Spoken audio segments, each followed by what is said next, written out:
I was just about to get things started, and I was like, there's no Splatoon update this week. We can just jump right into things. Yeah, there was no Splatoon update. There was a system update, however. Gosh dang it. Oh my glob. Again, I just don't notice these things. Oh yeah. Alright. Sploon. Open up Sploon.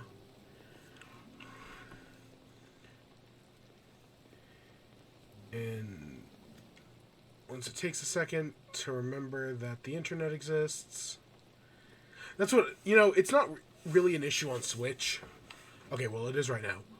It's normally not an issue on Switch, but on fucking PlayStation, it always takes the PlayStation like a good minute to like remember that the Switch exists.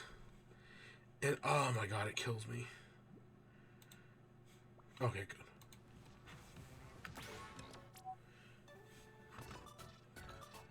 Okay, good. I'm not deaf. I'll be so. I guess as we jump into things, I will be honest. I am sick. I'm a lot better. Like honestly, like Tuesday me was like dead. Like I was like, oh my god, I'm dying. Holy shit. But here, Friday me's doing a lot better. I already know the results of the Splatfest. Guess what? Surprise, surprise. Fucking Frey has now been over a year since she lost the since she won the Splatfest. It has now been, yeah, well over a year. Of course, she continues to get her ass kicked. Because, right, this is the only one that matters. And guess what? She lost both of them. She got a second place trophy, but that was it. I can't even remember. Do we come in second or third here? I just know we come in last. I know we just lose. Yeah. Because we don't win any of the we won other stuff, but because we don't win any of the battles, it just completely screws us. Again, much like the American democratic system, the triple Splatfest is a failed experiment.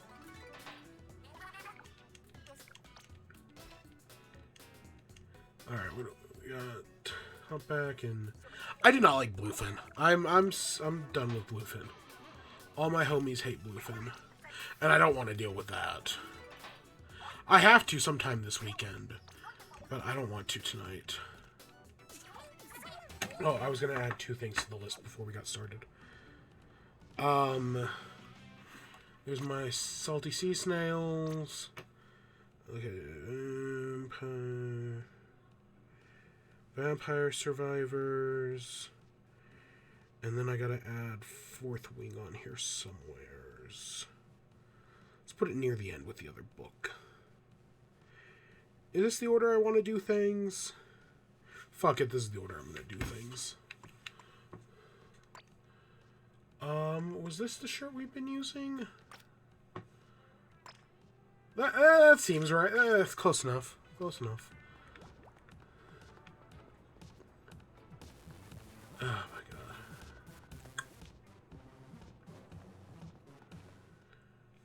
So, tonight... what's the plan tonight? Because tonight will be the night that I will come for you. I don't actually remember how that song goes. We got 2 news stories, both relating to Nintendo. I'll be honest, I'm sure there were other news stories. I didn't even look this week. I just wrote down 2 Nintendo stories and was like, yeah, that's good enough. You know, one of them literally broke earlier today. And I was like, yeah, sure, why not? Sure, we'll talk about that. Why not? And then I got a bunch of WIBE stuff. You know, both stuff that we've been talking about and stuff we haven't talked about in a while. Marble League. Boy, do we howdy have to talk about the Marble League. Because I forgot to talk about it last week. when we were getting our asses kicked. And that doesn't exactly have a happy ending. So we gotta talk about the Marble League. We gotta talk about Spy Family, not the movie. We'll talk about the movie next week. We gotta talk about that. And we've got to talk about...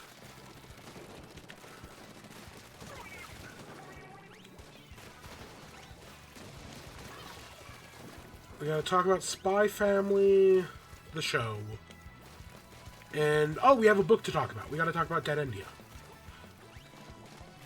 Because the final book in that series came out today. Alright, well, it came out, I think, on Tuesday, but my copy arrived yesterday. Because I bought it on the Amazons, and it finally arrived, and I have read it. I actually read all 3 books this week, so we'll talk about that. And there's a few other random bits and bobs there. I will say something we are not talking about this week, even though I wanted to, was Another Crab's Treasure. I did buy the game. I actually ended up buying it on PlayStation. Because if I'm being honest, while I'm sure the Switch version is okay, the Switch is kind of at a point in its life where people are ready for the next generation of Switch. This games, and this, right, this is consumers, but this is also companies, because the Switch just isn't as powerful anymore. I've jumped on that bad, you know what, I was very resilient to be like, the Switch may be a little underpowered, but that's never hurt it. And then Fall Guys came to Switch, and I was like, you know what, maybe it is time for a new Switch. And that was like 2021. Maybe 2022. Maybe like early 2022. That was a while ago that Fall Guys came to Switch. And I've been like, yeah, we need a Switch 2. And we'll talk about it. We'll talk about Switch 2 stuff tonight. Because like every week, there is always some sort of console rumor. And even though the Switch 2 rumors have actually slowed down in recent months, not today. Right, I think this is actually the first, because we've mostly been talking about the PS5. I know we've mentioned the Xbox once. But yeah, we've been mostly talking about the PS5. But no, this week we've got to talk about the Switch 2. So yeah, I guess let's just jump into it.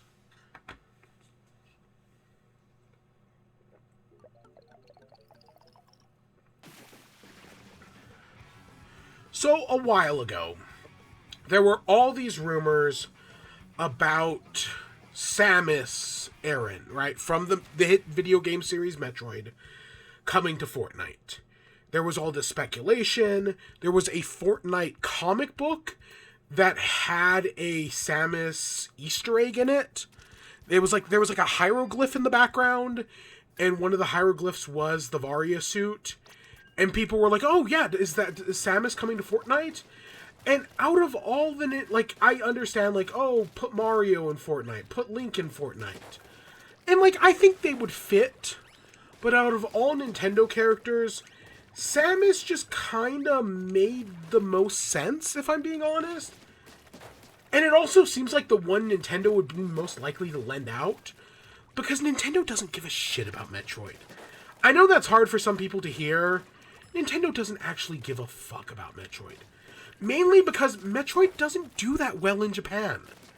Metroid, I mean, I'm sure Metroid Dread sold, what, like 3 million units? Which I think is like the most of any game in the Metroid series. That's still not that many. And it's not a very popular game in Japan. Metroid is popular here in the West. Right, the Metroid games like Super Metroid and Metroid Prime are 2 of the highest reviewed games of all time. You know, top like 50. Metroid Prime is probably like top 20. But right, those are 2 very highly reviewed games. But they're not actually that popular in Japan. And because of that, Nintendo kind of doesn't give a shit about Metroid. Right, there's a reason that the gap between Metroid Dread and Metroid Other M was like 10 years.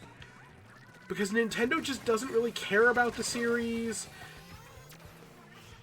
Yeah, Nintendo just doesn't really care. And it's crazy because they make great games. I mean, Metroidvania became its own genre. And it's one of the most popular genres at the moment. I mean, many people's most anticipated game of the year is a Metroidvania, Silksong. So it's real interesting that Nintendo doesn't actually give a shit about Metroidvanias at all. Or about their the Metroid series at all. That, again, that is kind of changing in recent years. Samus Returns, Metroid Dread, Metroid Prime 4 being announced, and then, again, it's been like 7 years.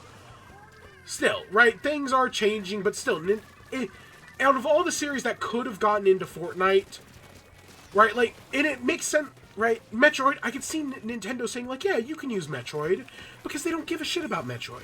Oh, woo, you put Metroid, this unpopular Samus character in Fortnite. Who gives a shit? Right? Because Samus is not the most popular, like, female video game character. I'd argue she's, like, third. Because it's Chun-Li in first. Chun-Li is she was the woman in video games. That's kind of well known. Then I would say probably Lara Croft, and then I would maybe go Samus. And that might be generous on Metroid part, because I am a fan of the series. But Metroid would also make sense in Fortnite, because, you know, you have Master Chief. Doom Guy might be in Fortnite. I kind of don't remember, if I'm being honest. But he might be. But I know you have Master Chief. You've got Kratos, right? I feel like Mario... Well, you could put Mario in Fortnite, and he'd work fine. Again, Smash Bros. Is a series where cute, funny Nintendo characters beat the shit out of each other. If Mario can work there, he can work in Fortnite. Metroid feels more thematically appropriate, right? It's like Mega Man. Like, Mega Man would make sense in Fortnite. I don't think Mega Man's been in Fortnite. It's just kind of more thematically appropriate. But, even though there were all these rumors, nothing ever came to fruition. Eventually, someone at Epic did say that they approached Nintendo, and Nintendo said no. That they did ask, and Nintendo turned them down. So that was the rumor for the longest time, right? It was just, hey, they asked, Nintendo said no. But this week, we got a bit of an update.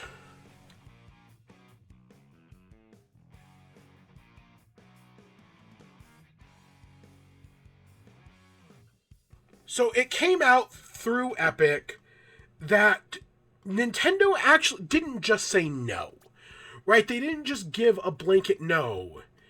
They actually said yes, but on a very specific condition. They said that they would allow Samus in Fortnite if she was a skin that was exclusive to Nintendo consoles, and she could only be seen on Nintendo consoles. So, right, let's say you buy the Samus skin on a Nintendo console. You could only use it on that Nintendo console. You couldn't, like, boot up your PlayStation and use Samus. And then, right, let's say you're playing on Nintendo Switch and you use the Samus skin. For you, it shows Samus. But for everyone else, it would show, like, a default skin. Or they'd have, like, some other backup or something like that. That was what Nintendo wanted. Now, I want to be clear, this is not the first time Nintendo has done something like this. If you remember, way back in, like, 2013, when they ported Minecraft to the Wii U, they had a Super Mario Bros. Pack. And that Super Mario Bros. Pack was exclusive to the Wii U, obviously. But it came with a bunch of Nintendo skins, right? Like a bunch of Minecraft skins that were like Mario, Luigi, Princess Peach, Shy Guy, stuff like that. But those skins could only be used on Nintendo consoles, and they could not be used on multiplayer servers. So, like, if you tried to use one of those skins on, like, a server with somebody who's playing on Xbox, it would just default you to a blank skin. Right, like a default Steve skin. So this is there is precedent for this. Right, Nintendo has literally done this before with Minecraft. I don't know if they've done this for any other games, but I know for a fact they've done this with Minecraft. And it kind of breaks my heart, you know? I wish Nintendo... Like, I understand. Nintendo is maybe the only company more stringent than Disney when it comes to their IP. I mean, there was also the story this week about Gary's Mod, where Nintendo sent a bunch of cease and desist letters to, you know, Gary's Mod developers to remove their Nintendo skins. So, like, this is nothing, right? Nintendo is more stingy than Disney. I'm just going to say it. I know Disney is very stingy, and when it comes to protecting their copyright, yeah, Disney's a little crazy, and they will literally kill people over it, allegedly. But Nintendo, right, Nintendo has their ninjas for a reason. Do I agree with them? No. Not at all. I don't agree with Disney either. But, yeah, it's just, you know, this is one of those things where it's like, this would have actually been a chance to make Metroid more popular. Especially with a younger generation, especially with a new game coming out. Because I want to say this was before Metroid Dread even came out. I want to say this happened back in like 2020 or 2019. And right, Metroid Dread came out in 2021. This would have been a perfect opportunity for Nintendo to get some brand synergy outside of their console. And I mean, again, Xbox was perfectly fine putting Master Chief on everything. PlayStation, who I also consider a very stingy company, was fine with putting Kratos on everything. But nope, Nintendo just has to take it to the next level. And it just, you know, like, I don't play Fortnite. Would Samus have gotten me into Fortnite? Probably not. I mean, there were the Peter Griffin skin didn't get me into Fortnite. Not that I'm a big Family Guy fan. I just thought it was a very funny joke. So, yeah, would this have gotten me into Fortnite again? Probably not. Because I played it a little bit. Again, I was a big PUBG guy back in the day. Back in, what, 2019? Not 2019. It was probably like 2016, 2017. I was a big PUBG guy.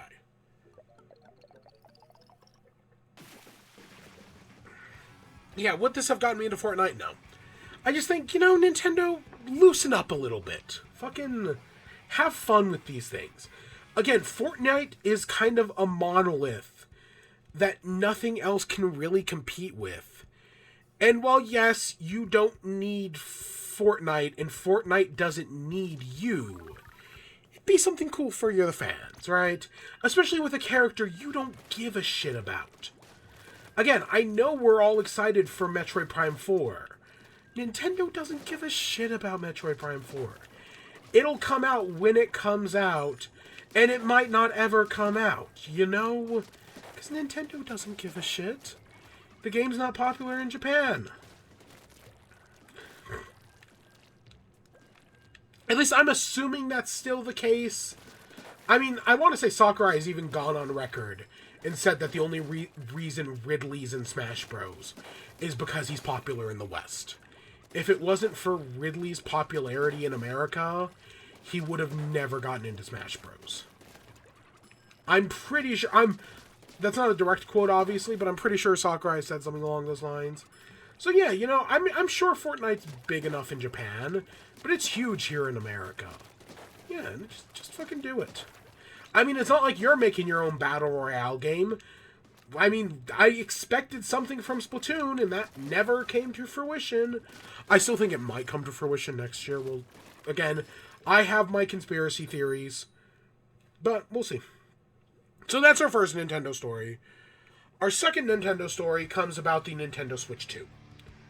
So, there is a Spanish video game news site. I don't know, I'm getting all my stuff from Video Game Chronicles. But there's a Spanish news site called Vandal. And they're in the Switch rumor mill, their big claim to fame was the OLED. Right, they were one of the first to break the Nintendo Switch OLED story. Oh shit, did someone disconnect? No, okay. Usually when someone dances like that, it means there's a disconnect. So Vandal's big claim to fame was that they broke the Switch OLED story. They're one of the companies that broke the Switch OLED story right? They had it. And well, yes, I know some of the Switch OLED stuff kind of changed over the time. It was still like 90% correct. It was literally the only thing people got wrong about the OLED was the 4K chip. And I'm still convinced that that was the case until the big chip shortages that happened during COVID. If it wasn't for the chip shortages, I'm still pretty sure the OLED would have been 4K.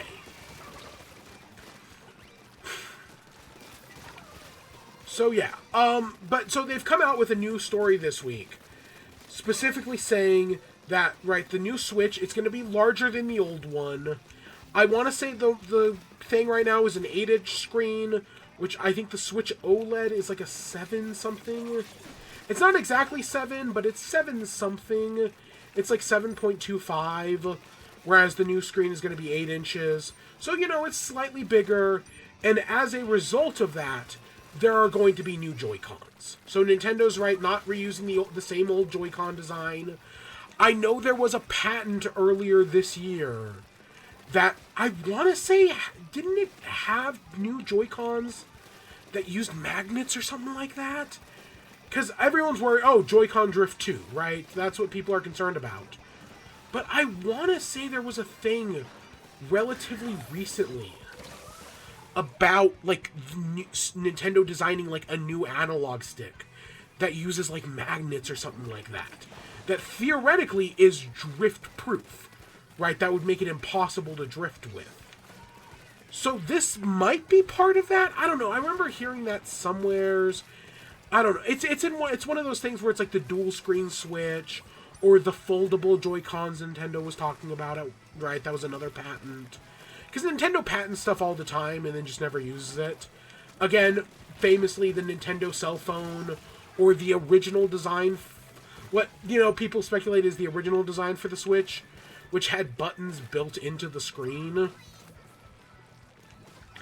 The Wii telephone. Or what was it? It wasn't the Wii telephone. There was a Nintendo cell phone. Back before, like, the iPod, before the iPhone even. But no, what was the weird Wii accessory? It wasn't a flight stick. It was something weird like that.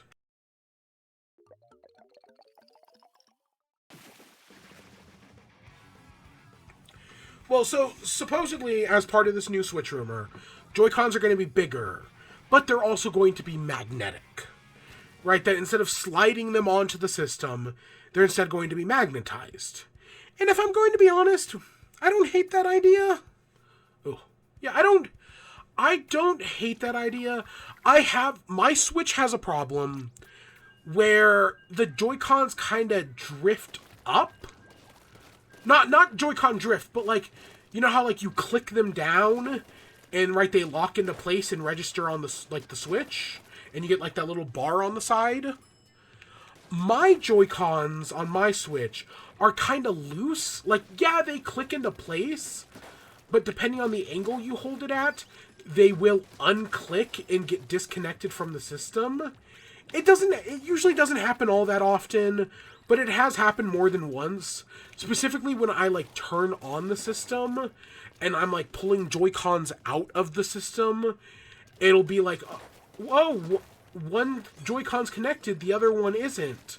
And I'm like, wait, what? No, it's not when I'm pulling them out, it's when I'm putting them on. Right? It'll be one Joy-Con's connected, but the other one didn't, like, fully click in. So, like, if magnets fix that, okay. There is a part of me that wonders, like, are magnets going to be strong enough? Because at least when I have it in... Because even though I have this problem, right, where they don't, like, fully click in, they're still, like, connected to a rail. They can still, like, support the weight. Like, I don't worry about, like, the Joy-Cons breaking off of the system or anything like that. Like, I feel like the rail works fine.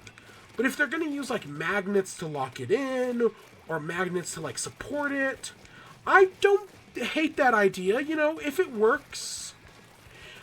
Especially if they're using magnets to, like, make it where you could, like, clip the controllers together. That might be useful. Let's see, what else? Oh, speaking, I know I said 8-inch screen.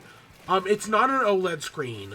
Because there was a report about how, like, I guess a major, like LCD screen manufacturer recently just increased their production of, like, 8-inch screens So that's a lot, right? So it's not going to be an OLED screen, which I'll be honest, the Switch OLED screen is very nice. It's actually like a really impressive screen.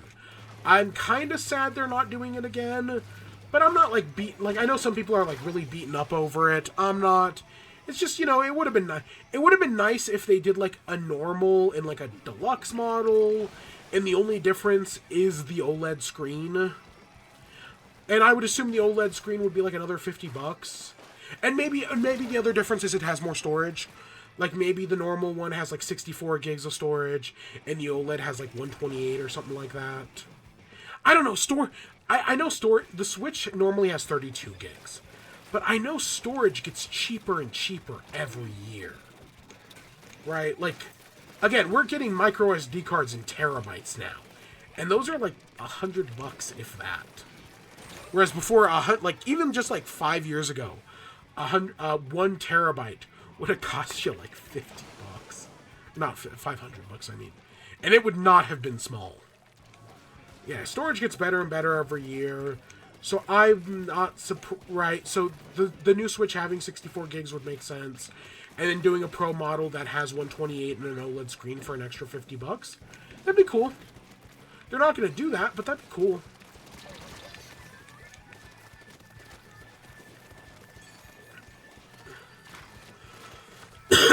What else? Size-wise, it's smaller than the Steam Deck, but bigger than the normal Switch. That's another thing. That's what I was gonna say, right? So it's smaller than a Steam Deck, because I've never used a Steam Deck. I don't know if they're bulky or not. They look a little bit bulky. I actually really like how slim the Switch is. It actually really impresses me how much they fit into such a tiny thing. But no, it makes sense. Let's see. Next up, Pro controllers. So there is no confirmation or not whether or not Joy-Cons will work. Right. So if you have like a current Joy-Con, it'll work on the new system.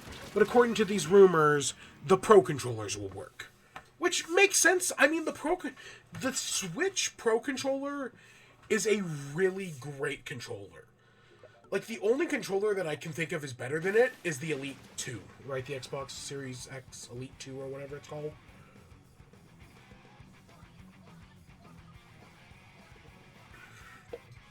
That controller is crazy. But no, I think I generally really do like the simplicity of the Pro controller. It just works really well. It feels really good in your hands. Right. It doesn't have it. It's function over form, right? It does exactly what it needs to do, nothing more, nothing less. Yeah, I know some people want like back buttons and whatnot. I'll be honest, I'm not a big back button guy, right? Like, I could care less about back buttons. I don't need like a little touch pad screen thing. I could see Nintendo totally getting into the pressure trigger things that the PlayStation has, because Nintendo loves shit like that. But like you don't need those, and so making it backwards compatible would make sense. It'd actually be really convenient if it was backwards compatible with Pro controllers. It'd be even more convenient if it was backwards compatible with Joy-Cons. But I could see Nintendo not doing that, mainly because the new Joy-Cons are probably bigger than the old ones. Like, people already complain that the old current Joy-Cons are too small. So if they're making the new ones bigger to fit on a bigger size system, I could see why they wouldn't want to make them backwards compatible, especially to like avoid confusion. Because, right, the new Switch couldn't charge old Joy-Cons. But it'd be nice if they did, for people who have to do like 8-player Smash Bros. And provide, 4 sets of Joy-Cons. It would be really nice if they just didn't have to buy 4 more sets of Joy-Cons, if they can instead just use the ones they already have. We'll see what they do, but I'm hopeful for that. And finally, the final part of the story was that people who make accessories for Nintendo consoles, like carrying cases and whatnot, they have felt, or what is it? I'm going to read it exactly. Accessory manufacturers have touched the new system, but have not looked at it. So they know, like, presumably, like, the dimensions in like the size and whatnot, but they've never actually held one in. They've never actually seen it. Like I've seen a lot of people comparing it to the putting your hand in the box in Dune, right? Where it's like you can touch but you can't see, and it's like okay, that's funny. That's a good joke.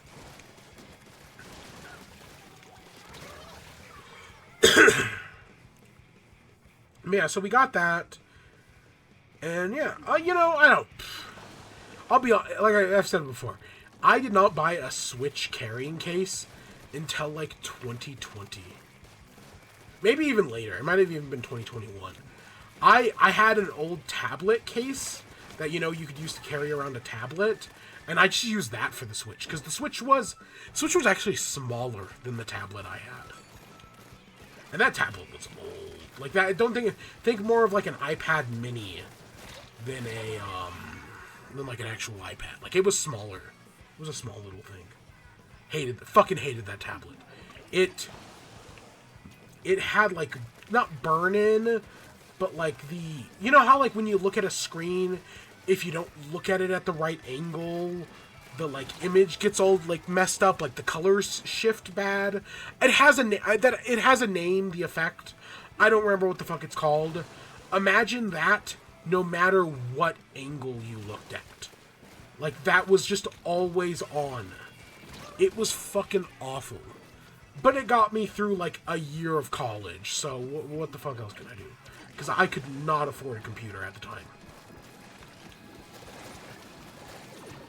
I don't know. My mother buys computers like that. Like she'll buy a laptop and it just looks fucking wrong. Like it's just like so like the imaging, whatever the fuck that is, it just looks wrong. Like you just can't look at it from any angle without it looking like burnt. It's weird.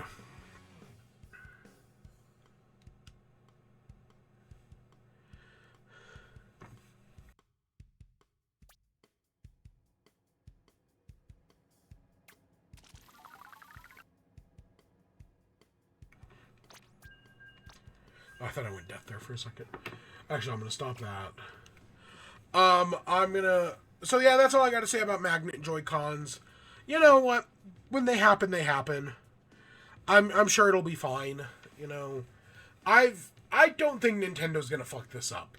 I know Nintendo has a pretty good track record of doing something good, fucking it up, then doing something good, then fucking it up. Right? I don't think they're gonna fuck it up, but you never know. But I don't think they're gonna fuck it up. I don't know. The bigger worry is just new console problems. Most new consoles come out of the box with some sort of new problem. That's why it's generally recommended to wait like a year before you buy a console. Because, I think of like those Samsung phones that were exploding, right?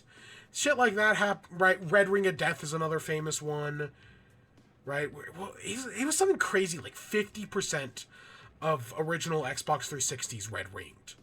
That's wild. It was probably even higher than 50%. But right, you always got to be careful about new consoles. But Nintendo owns my soul, so of course I'm gonna buy it day one. I'm gonna go get some more water because again, sick, and I really just oh my god, I've been talking, and we'll be right back.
Alright. So we got WIBE.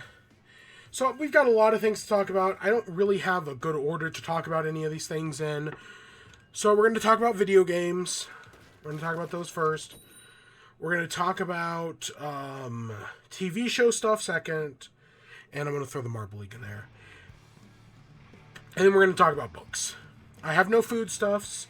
No, actually, I do have... We'll talk about the Coke first. I'll talk about that first. And then I have no movies. I have Spy Family stuff to talk about, but not the movie. I have not seen the movie, but I did finally sit down and watch the second season of the show in preparation to watch the movie.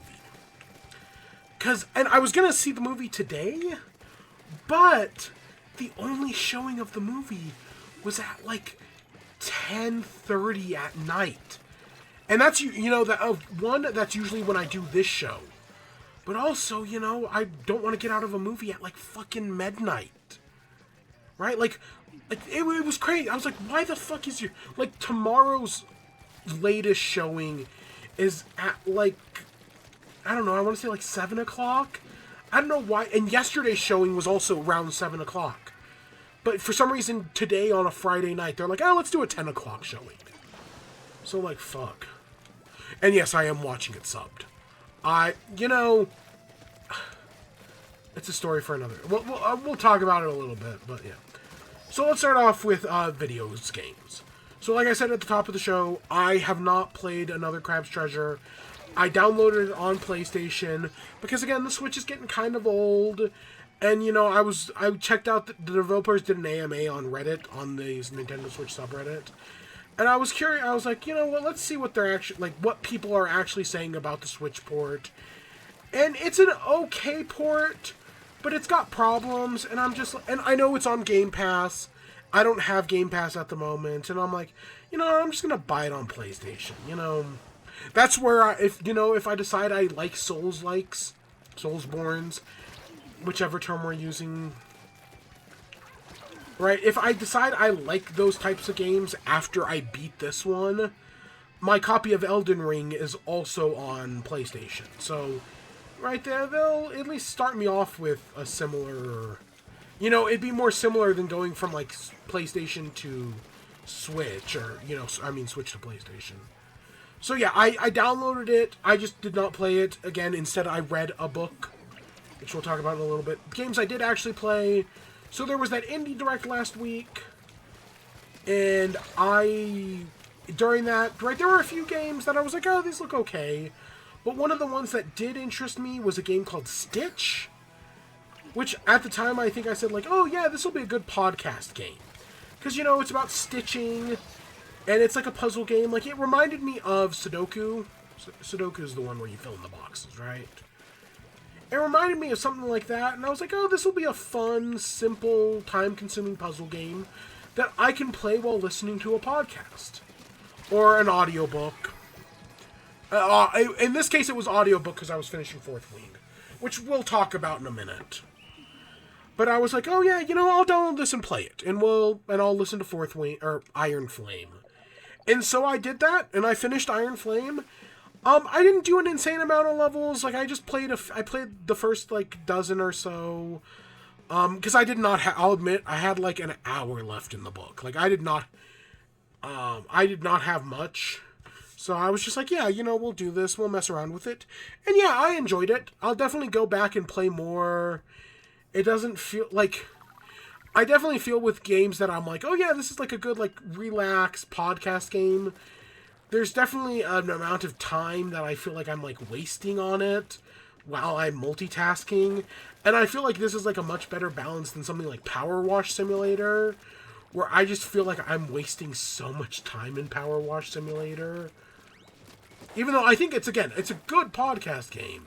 It's just, I don't know, there's just something about Power Wash Simulator that makes me feel like I'm wasting all of my time. Because, God, some of those houses are fucking big.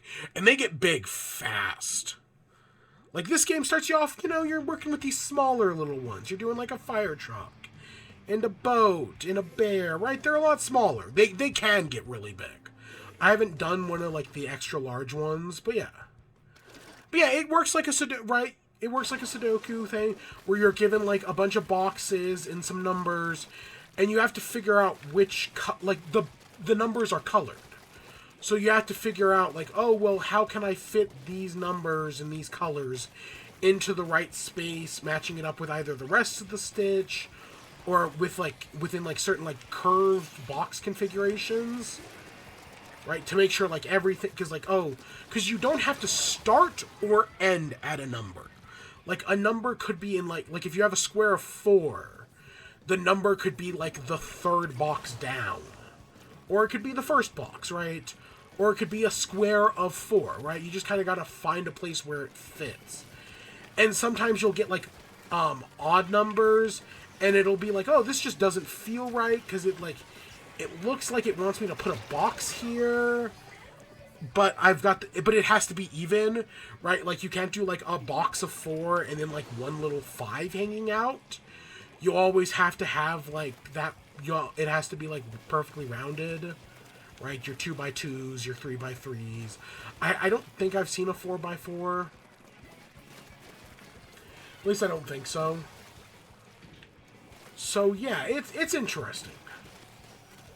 But it's a very simple, yet I can see it being a highly addictive game. Again, I didn't put much time into it. I'll get back to it in the future. But I think for what it's doing, it's going well. I played that. Before I picked up that, though, I was playing Vampire Survivors. For like the 3 hours before I picked up that game, I went back into Vampire Survivors because I had not played the Among Us update. Because when the Among Us update launched, it did not come to Switch at launch. It took like I want to say the Among Us update came out in like December on every other system, on Xbox and PC, but it took a little bit longer to come to Switch. So I hadn't played it, and then I just kind of forgot about the game, right? Like I hadn't played Vampire Survivors in a while, but they recently announced the Contra DLC, which I definitely do want to check out at some point. So I was like, oh, I'll go check, I'll boot it up. Oh, hey, look, here's the new DLC. There's like a new character or something as well, right? And I was like, oh yeah, I'll go check this out. There's actually more new characters. But I went through and I did all of the Among Us DLC stuff, unlocked all the new characters. Some of the new weapons are okay. Some of them I do not like. I did not like the card swipe. I did not like the, there's like a box one where you have like these boxes that you have to press in the correct order, and if you do, it does like a rocket booster thing. It's whatever. The megaphone is just a worse whip somehow. Yeah, somehow they made the whip even worse. I don't know how.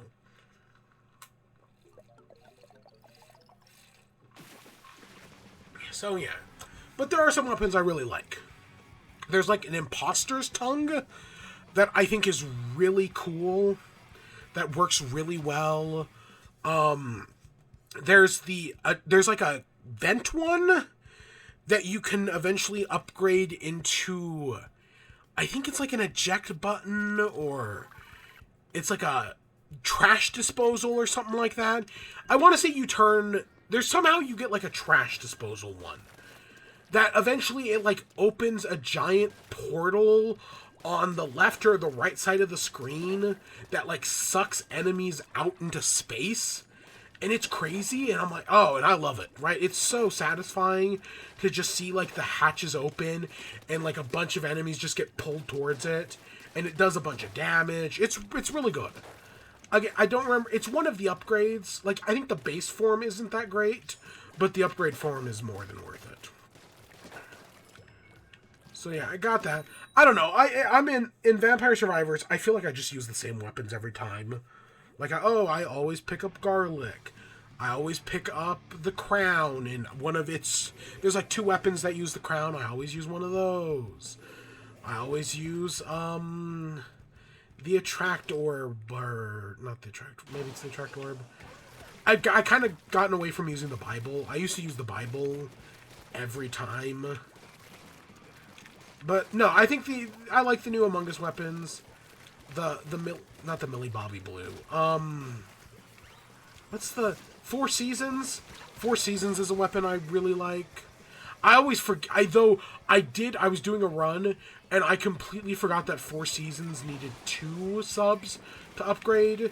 It needs, I want to say, both, what, the leaf in the chandelier.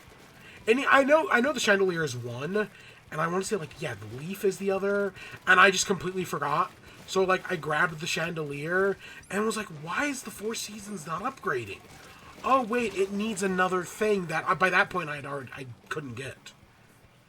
The new stage is basically, they took Polaris, the best map in Among Us, and just made it the new stage. They made it bigger, and I think it works well. You know, I think Polaris is a good map that works well. You can get all the little Among Us characters as you explore the map. I enjoyed the Among Us DLC. There's a few weird characters in there.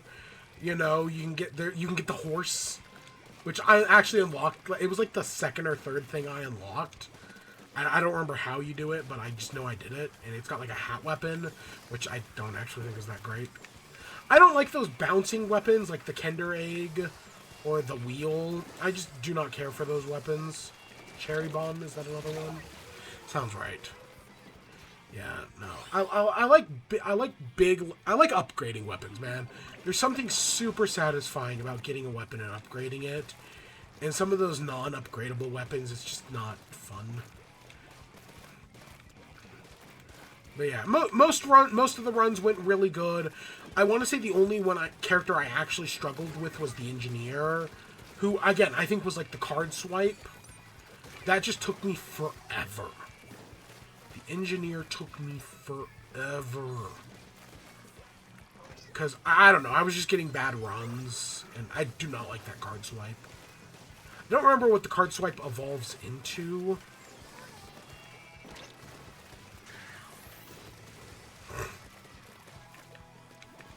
But yeah. So yeah, that was Vampire Survivors. And then I don't think I've played anything else. At least not that I can think of.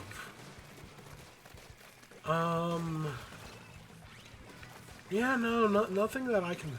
Oh, I played a little bit of Fallout 4. This was before the update came out, right? The big next-gen update came out on Thursday.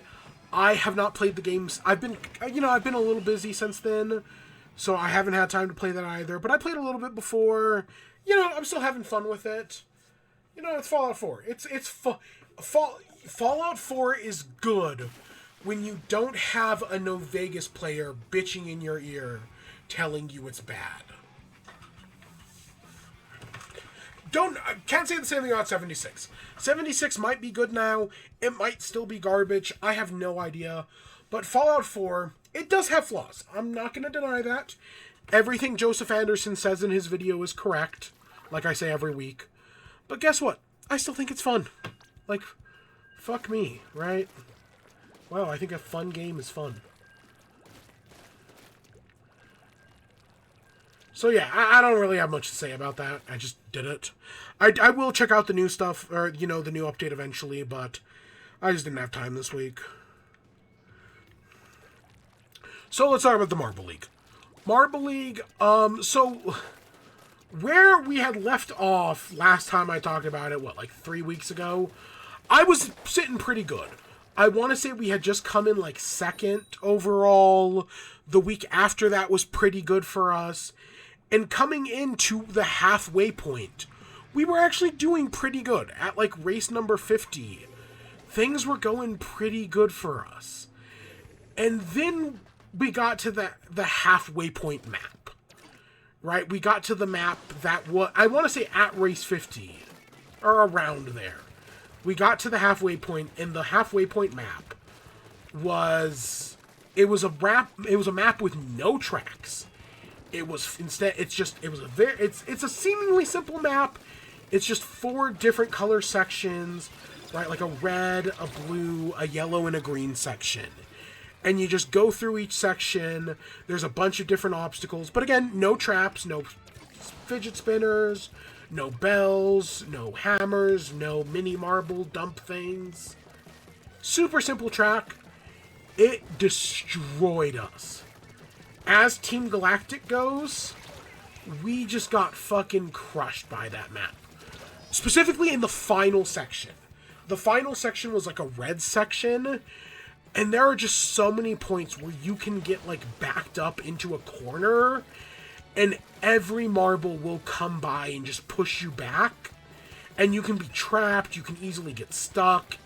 It was, for us specifically, right, like Team Galactic, we did pretty good dealing with some of those traps. Not always, right, we had some tight calls, but then this week, this no trap map, we could not adapt to it. It just fucking destroyed us.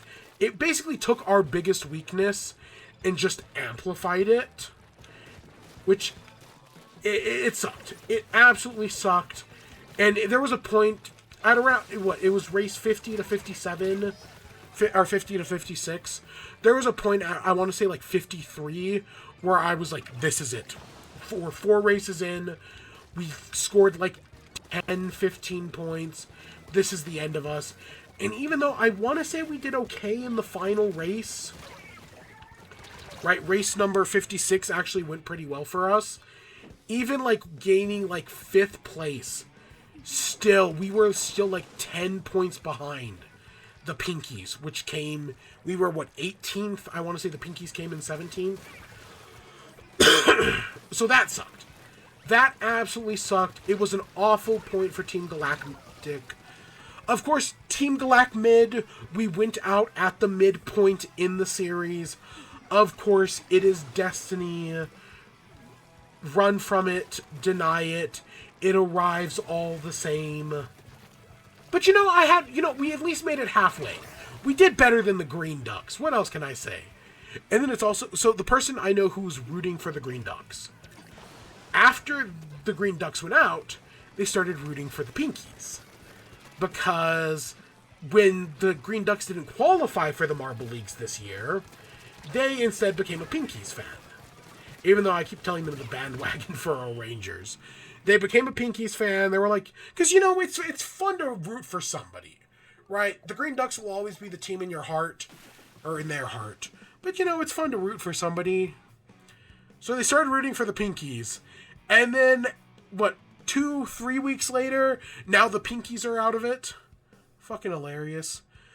Of course, for myself, right, back in 2021, when Team Galactic didn't qualify for the Marble League, I started rooting for the Raspberry Racers. Right, the Raspberry Racers are my secondary team.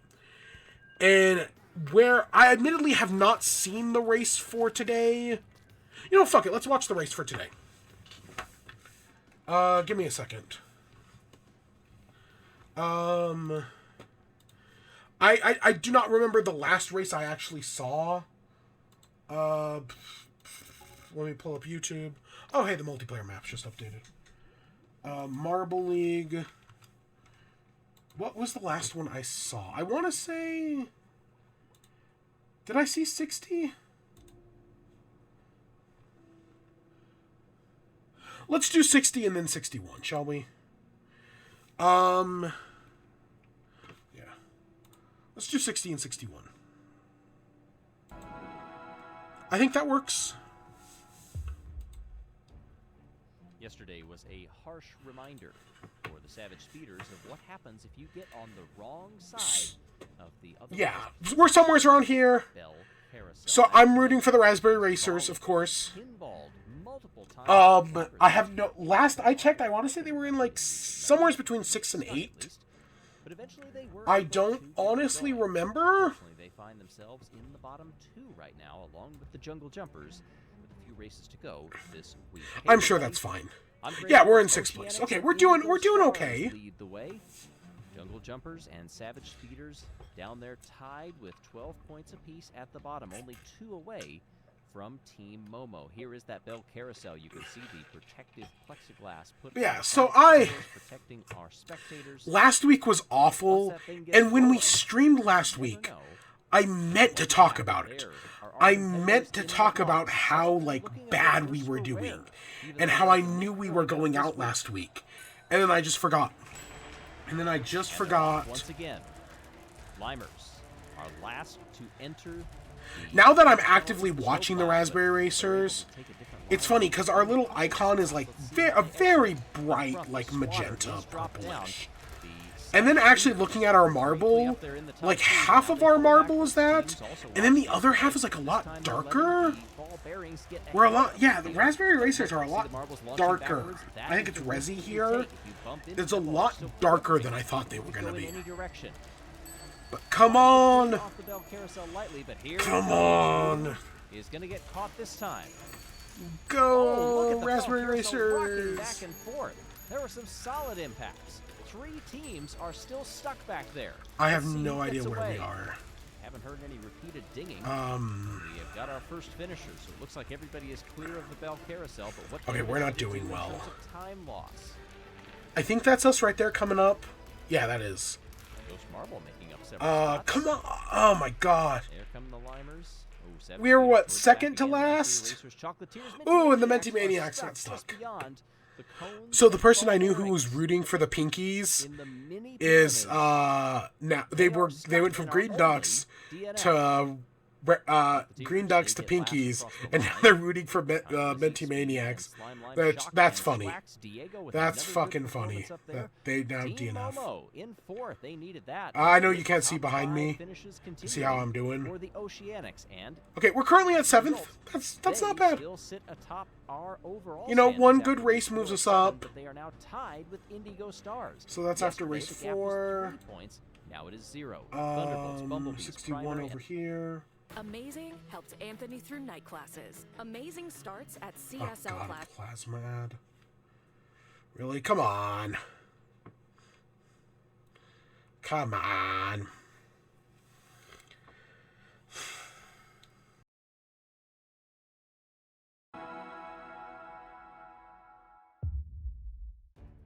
The miserable week for the Savage Speeders continues despite not getting into a tussle with the Bell Carousel yesterday.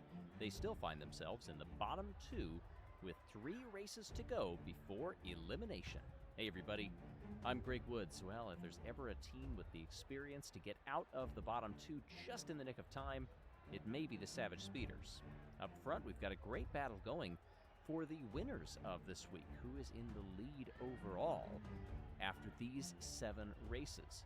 Right now, it's the Oceanics and Indigo Stars tied at 59 points apiece. Thunderbolts, Bumblebees, Team Primary, they are all right there as well, about 10, 15 points back. And here are our competitors who remain. Some need to start picking things up a bit in terms of pacing and strategy if they hope to race beyond this week. Off we go. Limers, once again last to enter into these large pyramids. The smaller pyramids farther on down. Jungle Jumpers, they are in last place along with Minty Maniacs. The Jumpers and Maniacs, they were both caught earlier. One of the ball bearings has been tripped. Is anybody going to knock that top one down? Well, most of the field, there it is. Most of the field are trying to get by. Indigo Stars are being bumped pretty solidly as it finds its way, that ball bearing, to the magnet. Speeders are once again back there in the order. The Bell Carousel has been tripped. Oh, that was a solid launch. Was that Purple Rockets that got rocked that time? Snowballs past the Gauss arrow. There goes the crazy chevron, but it stops. It gets stuck on itself. And what a recovery by the Purple Rockets to come across and win. Oh, Savage Speeders, they jumped one of those little chevrons. I did. Okay, I've been talking for like the past minute. Purple Rockets, I'm surprised at how well they're doing. But yeah, I've been wondering, like, who's going to win this thing? Nicely done by Saucer. Yeah, we got 6. That's not bad.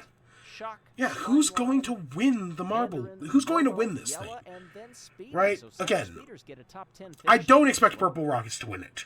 Purple Rockets, I think Raspberry Racers have a decent shot. Rangers could be anything. Oceanics and Indigo Stars are now Bumblebees are doing pretty good overall, I think. And will advance to next week. Okay, so we got 2 teams safe. Here in the 9th week of competition. What other team? Mellow Yellow usually does okay. Team Primary, Minty Maniacs. Again, I expect more from the Savage Speeders. I'm amazed the Chocolatiers are still in it. There's a lot of teams that I'm surprised are still in it. Purple Rockets, Indigo Stars. Like, I would have thought they... Are the Limers okay? I can't remember if the Limers are good or not. I don't think so. I know the Purple Rockets aren't, which is why I'm surprised they're doing so well. Because, like, the Wolfpack, the Blackjacks, and everyone else has already gone out.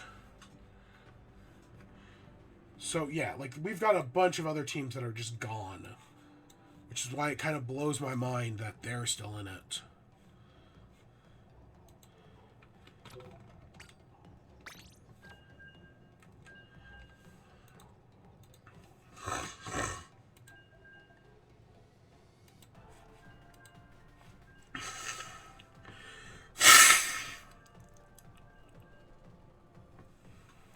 What did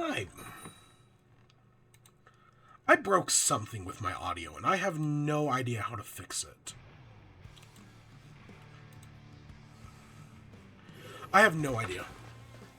So yeah, that's kind of where I'm at the Marble League, you know. Rooting for the Raspberry Racers. Sad to see Team Galactic go. They'll always be with us in the stars. I'm not rooting for the Purple Rockets.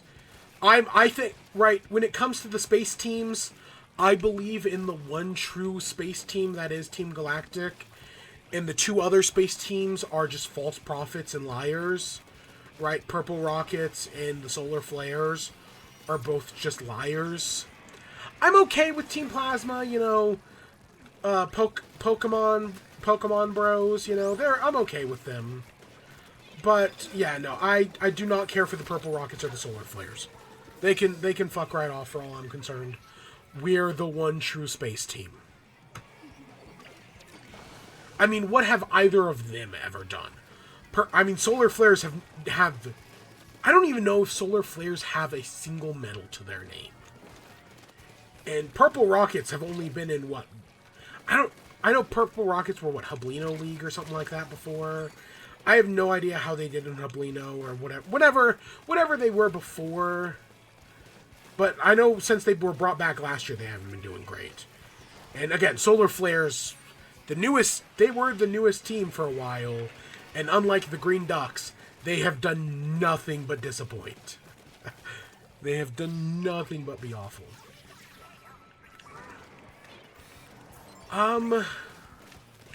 So what else? What other things do I... Any other YouTube things? I've been watching this guy called Press A, who's been making these Pikmin challenge videos. That's like... I've been getting them in my recommendations on YouTube for like months now, but I finally sat down... Because, you know, I say sat down, I've been sick.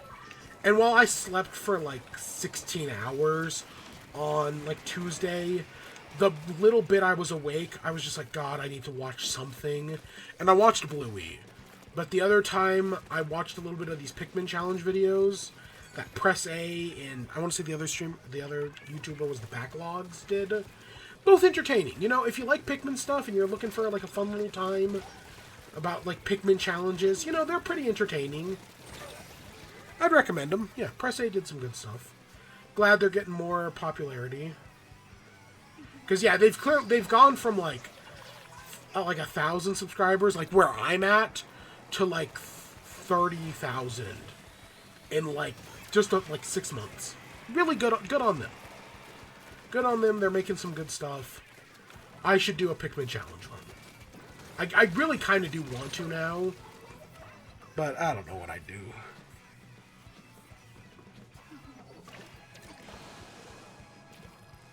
So that's been entertaining. Right while I was sick, I had Bluey playing in the background.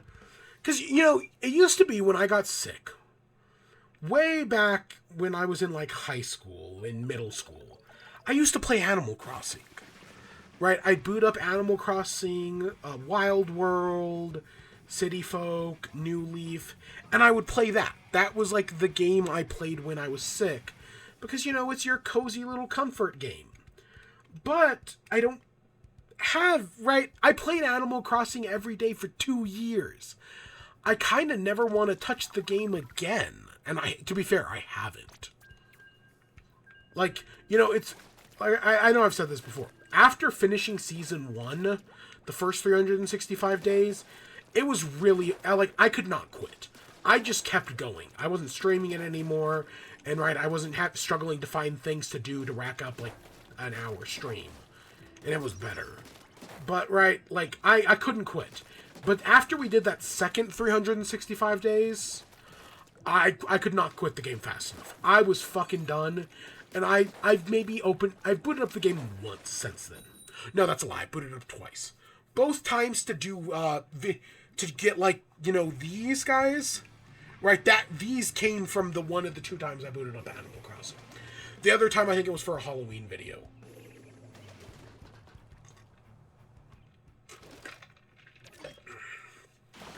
Yeah, back in, I want to say the 2022 Halloween video. I booted the game up. So yeah, so instead I sat down and I watched Bluey. I put the show on and then immediately fell asleep. So I would wake up and occasionally catch episodes. I'll be honest, I started with the second season. I just completely skipped over the first season and was I'll just put it on starting at the second season. I went through the entirety of the second season. I slept through it mostly. I mostly caught episodes in Season 3. I'm not going to talk about any of them, right? Just, I was oh, hey, look, it's the Ragdoll one. Oh, that one's pretty funny. Oh, look, it's the whale watching one. Oh, that one's cute, right? They showed drunk people. I was having fun with it.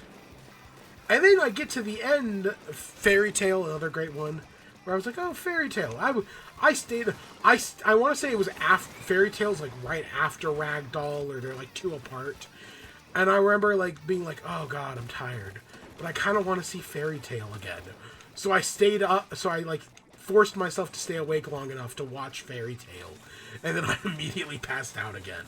And slept through musical statues and whatnot. That is definitely not the episode order. I'm definitely forgetting a bunch of stuff between then and there. But, it was something like that.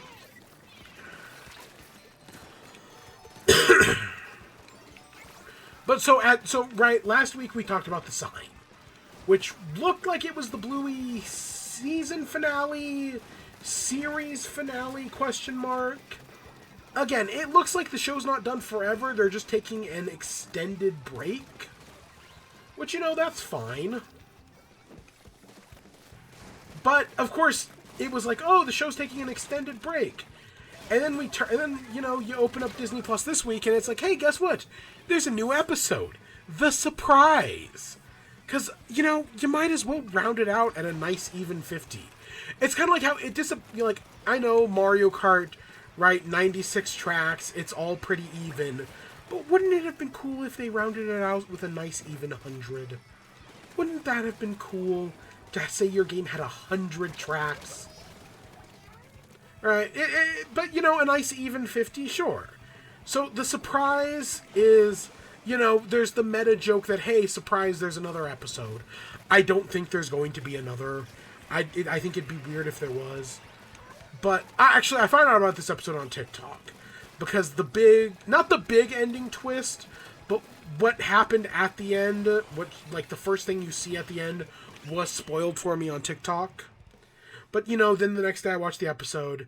So the episode's split between, Bingo, who's, wanting to play house, and Bluey, who's got, this new toy that shoots, rubber balls. She's got, it's, a really advanced, Nerf gun. That's what it reminds me of, though. And it just has, fucking unlimited balls.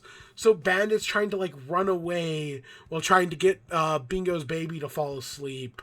Meanwhile, Bluey's just chasing her and chasing him and shooting him. And it's just really fucking... Right? Just the fact that it never runs out is what's so funny about it. And the game they're playing is called, Surprise or something like that. And then after the episode ends with, Bluey and Bingo, deciding to leave Dad alone and go play games together or whatever. And then the episode cuts to, I don't know, 15, 20 plus years in the future. I'm gonna just let's say 20.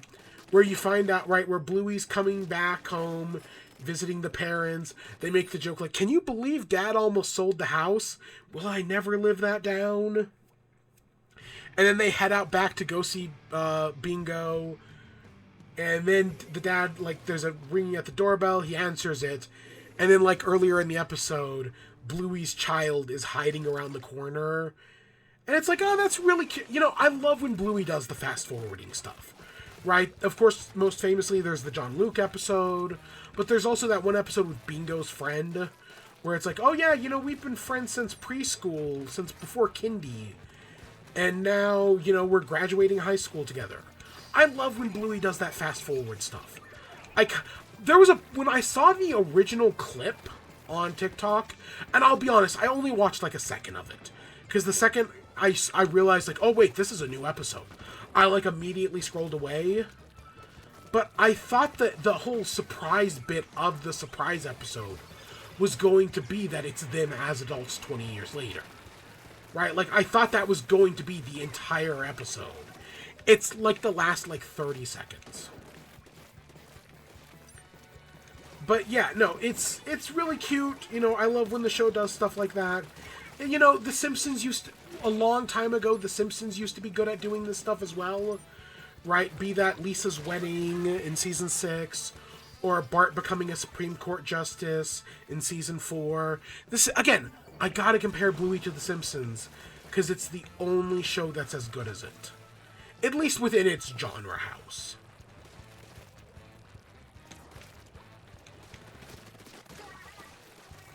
So yeah, I enjoyed the end of the surprise. You know, it's like, oh, that's a cute little thing.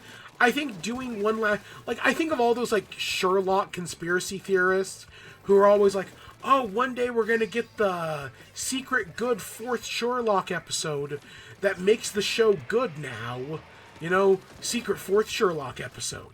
Secret fourth Sherlock episode that justifies our shitty show is actually good. And it was shitty on purpose. Secret good fourth Sherlock episode. No, this is actually like just another, hey, it's a fun little episode, you know? Does it change anything? No, not really. Did it need to happen? No, not really. But I liked it, you know? So yeah, that's Bluey. Will we be back? I realized, like, I should publish those Bluey videos. Because I have the first two, the Season 1 and Season 2 review. Both of those videos are done. They're edited and everything. I just need to upload them onto YouTube. Admittedly, I don't have a thumbnail for them, but I could make that easy enough.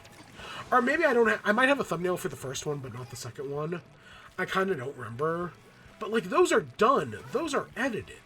I don't know. Admittedly, I know why I haven't uploaded them. Because at least I think the first one is pretty shite. Like, I'm not exactly happy with how the first one turned out. Because, yeah, the second one's better.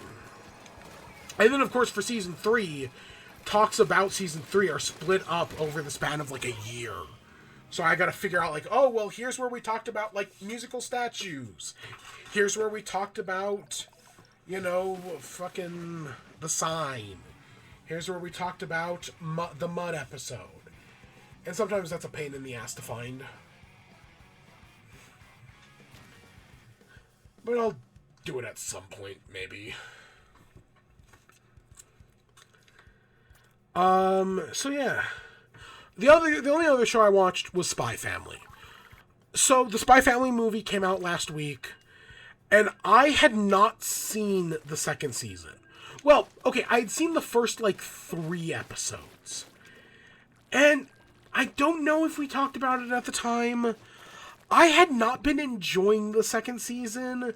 Like, I know anime fans constantly complain about, like, filler arcs and whatnot. But, and, like, you know, it depends. Like, I remember when the dormitory episode of My Hero Academia came out. And people were like, oh my god, I can't believe they're doing filler here. Oh my gosh. And I was like, it's a one-off fucking dormitory episode. This was fun. This was cute. I don't know why people got so fucking upset about that. My Hero Academia has much bigger problems than the dormitory episode. But, right, I don't really... Fillers, I have complicated feelings about. I've never watched One Piece, I've never watched Naruto, I've never watched Dragon Ball, and I've never watched Bleach. So, okay, admittedly, that's why I'm a little bit more lenient on filler.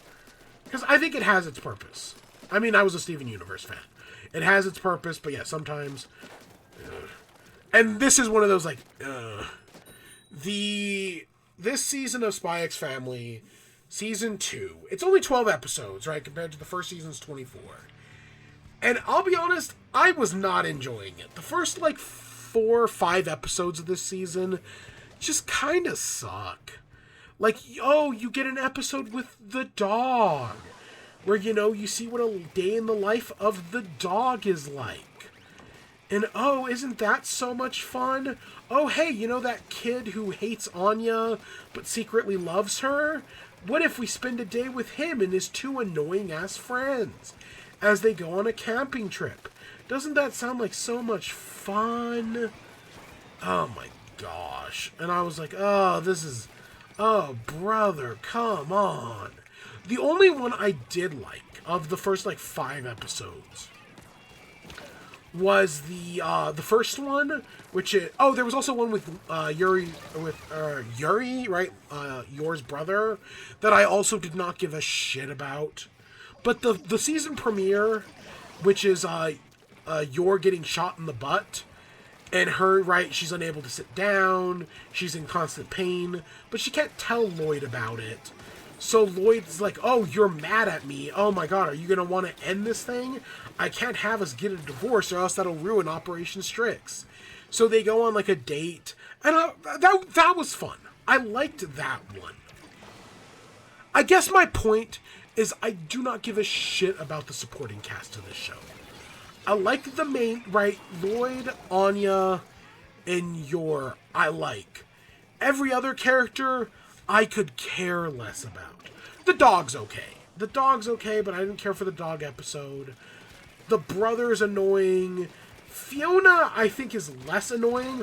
Also, she only shows up, like, once the entire season.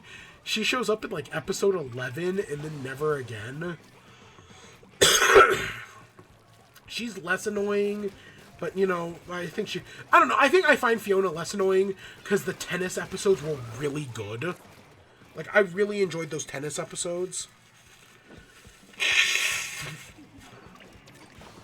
So I was not jiving with the second season, and I stopped watching it back in, like, January. Like, I was just, like, I was not having a good time. I was like, I don't give a shit.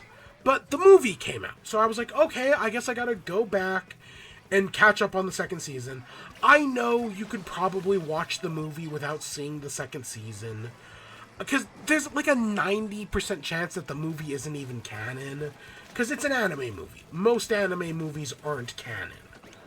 But, you know, it's the principle. You know, you gotta see the second season before you watch the movie, because it came out first.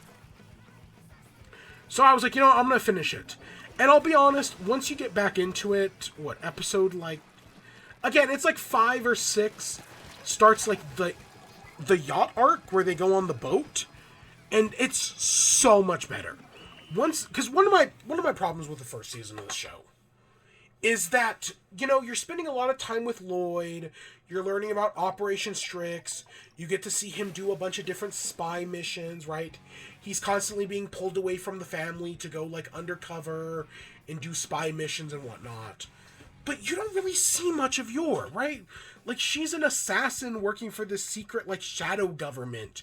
You don't really spend much time with her in the first season, right? You don't see much of her job outside of, like, the first, like, 3 episodes.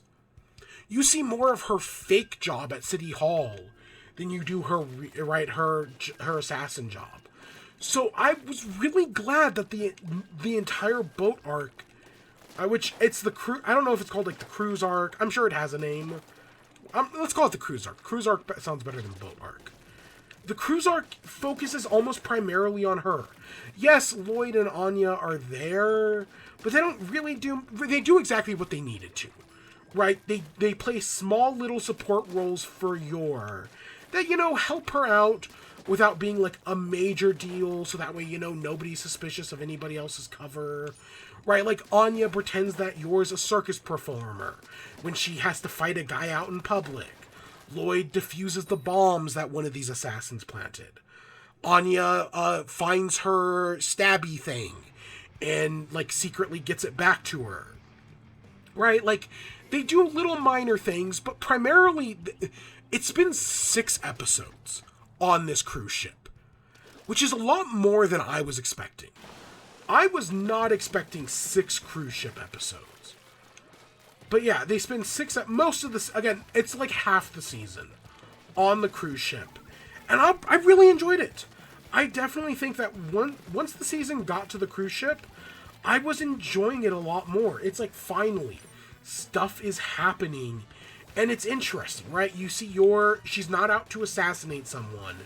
She's instead protecting a client and her assassination target, and she's instead having to fight a bunch of other assassins, right? You see her, like, constantly, like, knock people out and then have to, like, place them on chairs to make it look like they're just asleep, right?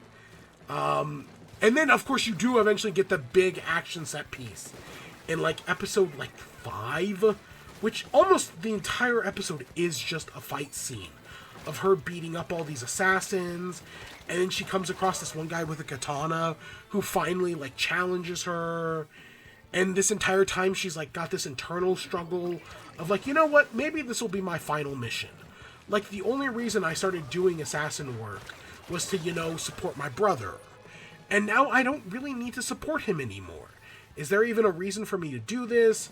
And eventually, like, and that kind of doesn't get much of, like, the conclusion on that's a little iffy. Because, I mean, you know, she's going to keep doing it because it makes the show interesting. But, like, I could definitely see her having a reason to quit.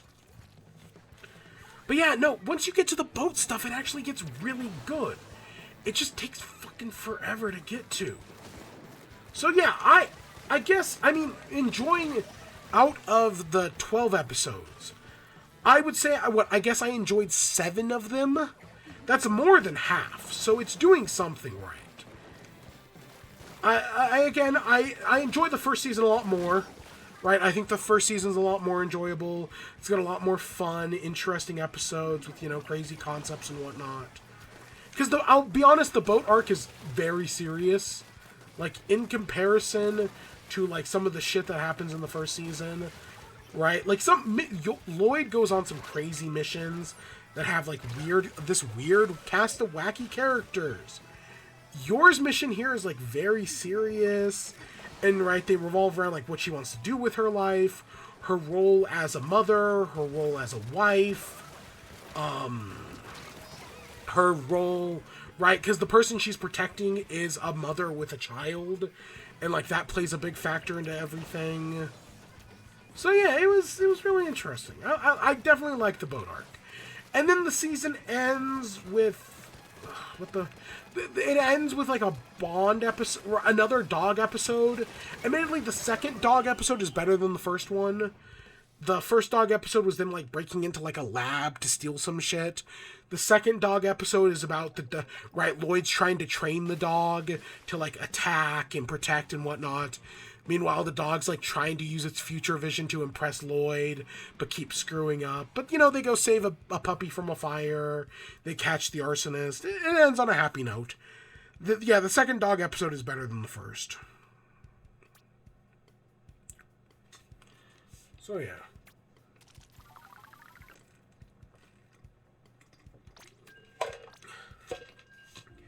And yeah, is that... so the last... okay, we got Dead End to talk about. But the one thing we got to talk about, Iron Flame, 4th Wing. So, Iron Flame, where we had left off... what was going on? I'll be honest, I don't remember where we left off. They were... something school. They had run away from the school... The Griffins and the Griffin Flyers and the Dragon Riders have met up. They had beat the shit out of each other. They had gone to get the forge that happened earlier. They were trying to figure out how to make a thingy, a ward stone or whatever. They were trying to get the wards up. Well, what happens what I remember from the last section, they eventually end up returning to Beskaya. Somehow they meet up with Melgren and Violet's mother, right? The general and the mother. And basically the general's like, hey, there's this big battle coming in a few days, right? We're going to, against the Venom, we're going to lose this battle. We need your help. They refuse. They eventually put up their own ward, right? They figure out how to do the ward, but it's like slowly failing. Because, right, in the ward, the Griffin's magic isn't supposed to work. But it is working, so something's failing there. And then the mother is like, oh, the mother finds out that her eldest son is alive, that Brennan's alive, and right, she doesn't even really get to speak to him, because of course the mom hates him. But, she loves her kids. Right, that's the one thing that's made clear throughout the second book. The mom may not have been a good person, but she loves her kids. Even though she's fucking mean to Violet in the first book and, like, barely acknowledges her existence, she does love her. Does everything excuse everything? No, of course not. And they make a point of that at the end. But yeah, the mother's like, hey, I know your wards are failing. Trust me, we've tried this before. But hey, here's the other diary. Maybe you can figure out what we missed. So they get to work on that. They eventually realize that because of the whole thing where the Melgren can't see the future of the marked ones, they realize that the Besgaeth, the war college, the battle's going to be there, and he can't see it because, the marked ones are there. So they go to Besgaeth. The ward at Besgaeth is destroyed because it turns out Jack, right, the guy who tried to kill her, that they brought back from the dead, yeah, it turns out he's a Venom. Which, that does a better job at justifying his existence. Specifically because they don't kill him at the end of the book. Right? But he destroys the wards. And then after that... yeah, he destroys the wards. After that, they're basically, right, there's this big battle, and they're given a choice. They can either put up the wards here at Besgaeth, or they can return back to their base up in the mountains and put up the wards there. And they make the choice, right, and Zayden's like, I'll put up the wards wherever you are, right? And he goes out to defend while she puts up the wards. They find out, there's this big reveal that, hey, guess what? The reason the wards failed before was because even though the first book said there were 6 types of dragons, the second book said there are 7 types of dragons. And guess what? The little Andarna, the golden one, is the 7th type of dragon, right? And she's been waiting like 600 years to wait for Violet. And they don't actually say what type of dragon she is, which vexes me. Like, at first they're like, oh, you're not black. You're not a black dragon. You're a purple dragon. And I thought that's what the explanation was going to be. But they describe Andarna as, like, being able to, like, change colors. Like, she's like a chameleon dragon. And I'm like, maybe it's not purple. Maybe it's, like, colorless. And at one point, Andarna's like, say what I am.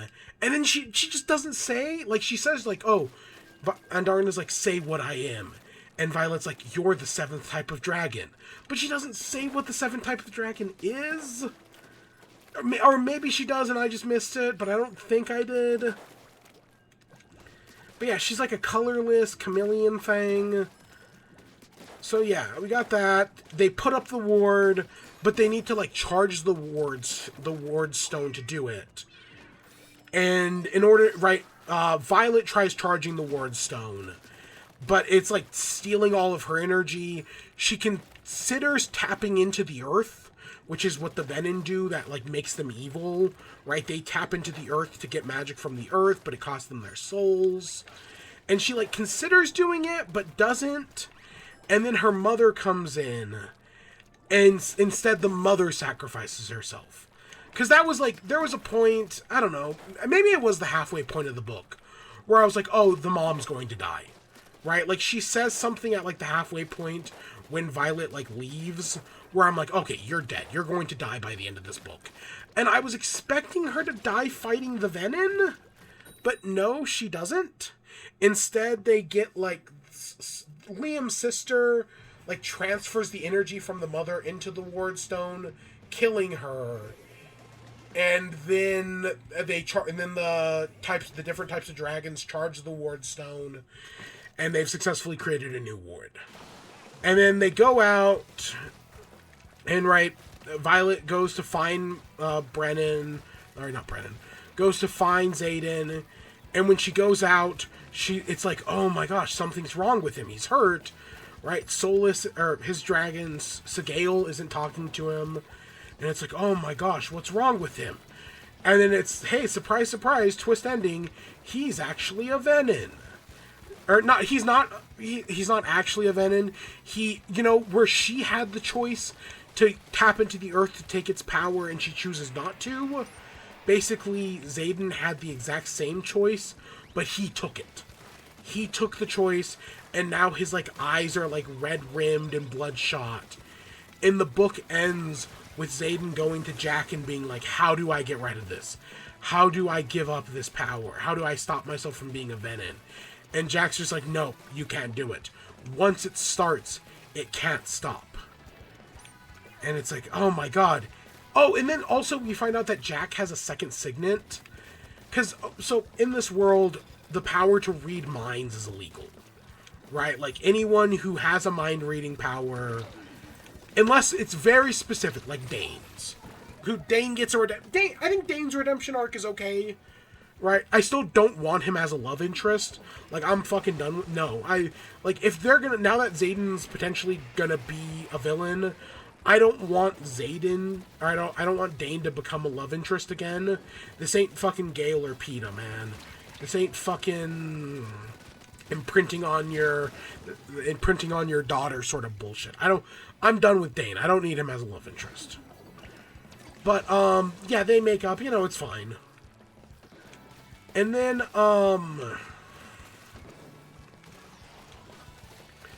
yeah, you find out, so they, like, hint at it multiple times that, like, that Xaden has, like, can read minds.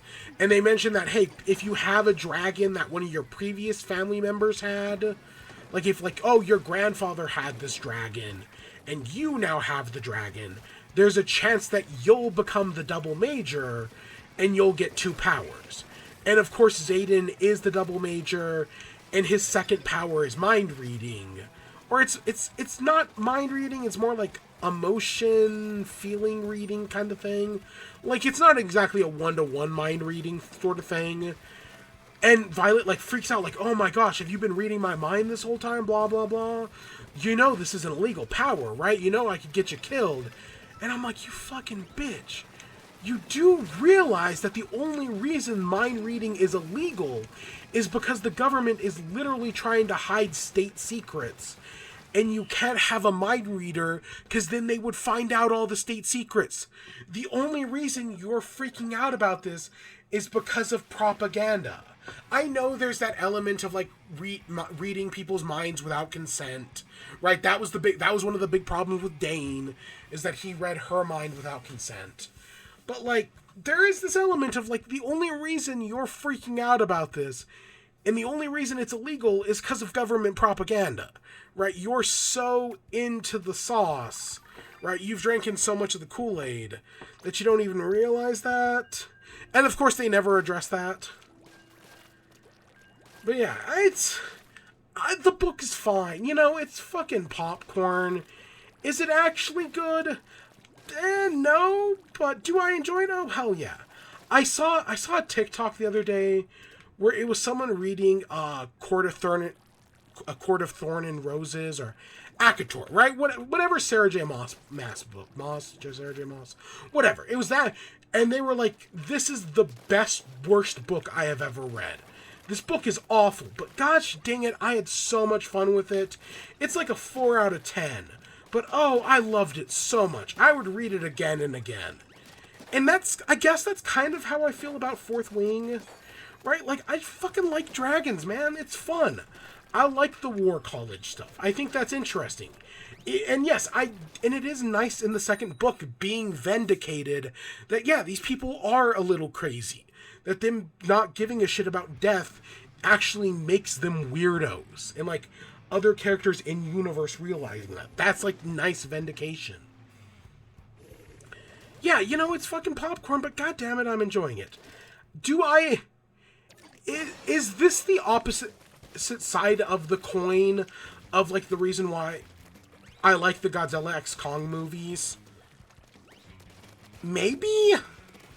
Like, honestly, if it's not the opposite side of the same coin, it's a very similar coin.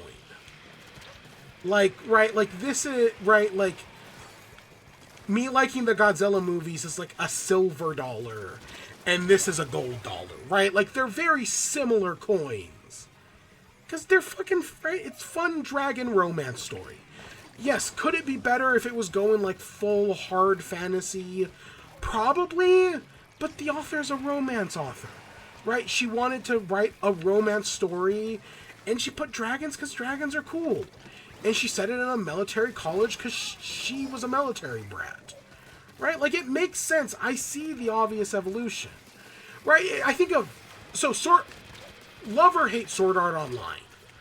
I feel like one of people's biggest problems with it is that people go into Sword Art Online expecting a cool action show about characters who are trapped in a video game, and, you know, they're just trying their best to survive the video game. Shit like that, right? People are expecting a cool action show. And in actuality, Sword Art Online is also just a romance. It's a romance about people trapped in a video game. I mean, it's more than that, but it's also, like, not less than that. And that's, I'm not going to say people hate Sword Art Online because it's a romance. But there are definitely, there are many reasons to hate Sword Art Online.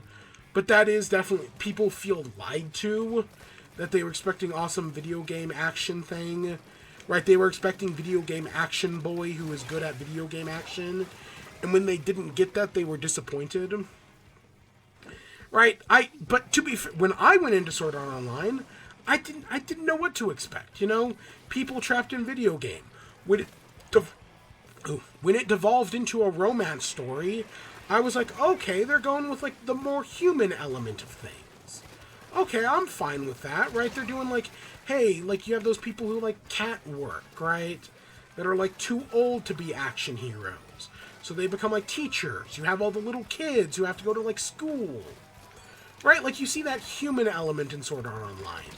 That, I think, like, some people will be like, oh, I don't want to see that. I just want to see cool dungeon action stuff. And that's okay, but, you know, I'm fine with seeing that world-building stuff. And that's why I thought Sword Art Online was okay.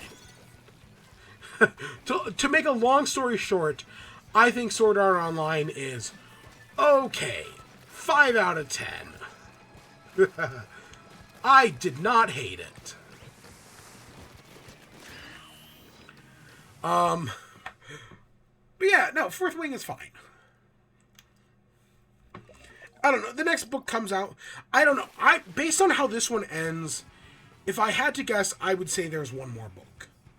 But so the whole reason I started reading these books was because Crimson Rogue put out a video. Right? He put out a video that's like, I thought it was 2 hours long. It's actually like 4, closer to 5 hours long. So it's like, God, I've got to watch all that now. And I watched the first, like, 10 minutes. And in the first, like, 10 minutes, he mentions that, right, originally they were supposed to be 3 books. But by the end of writing the second one, she realized, like, oh, no, it's actually going to be 5. So, like, I don't know where they're going to go for 5 of these books. But you know what? Okay, whatever, sure. Again, kind of with the big thing of him becoming a Venom at the end, I don't know how you go to that to get another 3 books. Like, I could see 1 book of him, like, becoming, like, a full-on villain, and maybe the story either ends with her killing him, or with her finding a way to save him. How they're going to stretch that out into 3 books, I have no fucking idea, but you know what? Whatever, sure.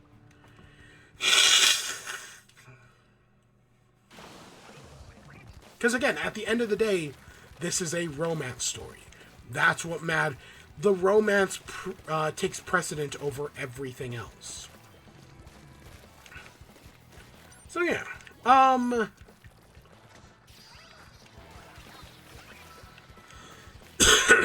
yeah. So the other book I got to talk about, the final thing we're going to talk about today, is Dead End Paranormal Park, or specifically the book's Deadendia. So the show, I've talked about the show before. I've talked about the books before. Just to give a real quick summary. So back in like 2022, someone on Twitter either recommended or retweeted the creator. I want to say it's Hamish Steele. I always worry I'm pronouncing that wrong. But basically it was like, hey, do you want a show with a trans gay main character who is actively out? And there was like a few other things. And it was like, hey, do you want this show? Well, guess what? My show just came out on Netflix today. You should go watch it. And I was like, you know what? I guess I do want a show like that. Sure, I'll check it out. This looks interesting. It's about a guy working at a amusement park with it's Barney, his friend Nora, even though they're not in the books, they're friends before the start. In the show, they're not. So, but and it's them. They have a talking pug, because again, the concept did kind of originate with Scooby-Doo, kind of. It's a little bit more complicated than that, but yeah. And I was like, oh yeah, you know what? This show seems fun. And then I watched it and I really enjoyed it. I thought it was a really good show. They have a fucking musical episode, and the music is fantastic. Right? Every once in a while, I think about the Phantom of the Theme Park, and the what's the other one? The I Want to Be Where the Demons Are. They do a Little Mermaid parody, and it's like, this is really fun. So it was a really good show. And then they got a second season, and I was like, oh yeah, cool, another season. You find out what's going on with the Angels and the Watcher, and it's got a good twist, and it ends on a cliffhanger. And then Netflix does what Netflix do, and they canceled the show. And I was like, fuck. So when the show, even before the show got canceled, it says at the start of the episodes that, hey, this is based on a graphic novel. And at the time I went looking for copies of the graphic novel, couldn't find it, right? They didn't exist, there were no digital copies, I couldn't find copies. But then, after the show got canceled, it was like, yeah, it sucks we're getting canceled, but I have two announcements. One, for those who have never read the graphic novels are back. If you want to buy them, they go on sale in like a few months. And then, to finish, because, we had two more seasons, we still had some story to tell. Instead, because we can't finish the show now, they're instead going to finish the graphic novel. And having read the graphic novels, the third one, The Divine Order, they say that before the season 1 had even finished production, they had already started working on the third graphic novel. Like, that was in production. Whether the show was a success or not, they were going to do the third graphic novel. But they announced, when the show got canceled, that, hey, guess what? They're putting out the third graphic novel, and it's coming out in 2024. Because I want to say the show got canceled in, 2023. Because I want to say the first season aired in, June, and the second season was in October of 2022. And I think the show got canceled early 2023. So it's now, a year later. I picked up the first two books. I read the first two books. We talked about them last season, in season 4 of In Chat. But I've been waiting for the fourth book to come out. And this week, the fourth book finally did come out. My copy arrived yesterday. And instead of playing another Crab's Treasure today, I instead sat down and read Deadendia 3, The Divine Order. I don't want to spoil everything, I don't want to go full spoiler review. Again, the book just came out. I highly recommend all three books. I do enjoy them. I will say I recommend checking out the show first. There's a part of me that stands by the show is better, because I think the show is just more refined like, because they had the books to work off of, they make a lot of changes, they have a lot more time to do things, and I feel like the show is just more fleshed out. There's a lot more mystery in the show, because I'll be honest, this past week I have read all 3 books, and there's, like, in the first season of the show, you've got 2 primary mysteries going on. The first one is what's up with Courtney, right? She's got these angel cuffs, she's not able to enter the elevator. You're kind of trying to figure that out. That's the first big mystery. And the second big mystery is what's going on with Pauline Phoenix and all these missing actresses. Right? Like, those are the 2 big mysteries that hold up for the first season of the show. The books don't really do that. Like, the angel cuff thing with Courtney is not in the book at all. Just completely, it's show original. The missing Pauline duplicate things, also completely fictional, completely made for the show. There is a point in the show where Pauline's ghost possesses a lookalike, but outside of that, right, it's like a 1-chapter thing, and then of course Pauline does possess Norma at the end of that, so it's more of like a 2-chapter thing. There are a lot of changes between the books and the show. In the show, Barney becomes a ghost and gets, like, detached from his own body after he dies. In the books, that happens to Norma instead. In the show, Fingers is a bad guy, but in the books, he's a good guy. Like, he works for Courtney. He's, like, the butler who watches over the elevator, and he helps them out a lot. Right? But in the show, he's, like, straight up a villain. There's a few other things like that. There are some things in the books that are not in the show. It's mostly the other way around. Mostly it's a lot of stuff they created for the show that doesn't appear in the books at all, that I'm sure would have been important for the final season. Like, the other side, like, there's a whole, like, alternate universe dead end park that doesn't really do anything. That's not in the books, but I'm sure it would have been important in the show. Besides for what it already did. But there's, like, echoes. There are these angel creatures called echoes that show up in the books. They show up very early on, actually. And they're just not in the show at all. So, they take a little, they give a little. But, so the final book... And I do wonder, based on the final book, if they had this planned out the entire time. If, right, the author had figured out what they were going to do the entire time... Because there's a moment where there's a moment in the first book where you flash forward to something in the third book. And I was like, did they have this planned out the entire time? Because they might have. At least some semblance of it. I don't know. It's kind of one of those things where it's like, did they have this planned out the entire time? Or are they just really clever? It's probably a combination of both, honestly. But yeah, the last book I do enjoy. There are some revelations, that they make in the last book that I find very interesting. I like the characters in the last book. Again, if you've only watched the show, you do kind of have to read the books because they're similar but different. Right? Like at the end of the show, at the end of the second season, Norma goes to Zagan, the vampire demon queen, and is like, hey, I want to help you fight the angels.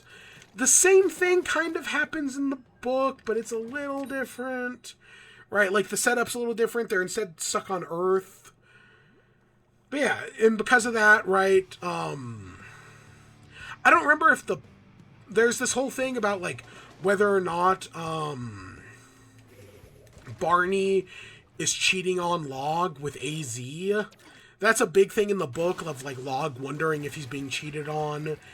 And I don't remember that being in the show, but I might be wrong. The wrestling thing is a much bigger precedent in the book.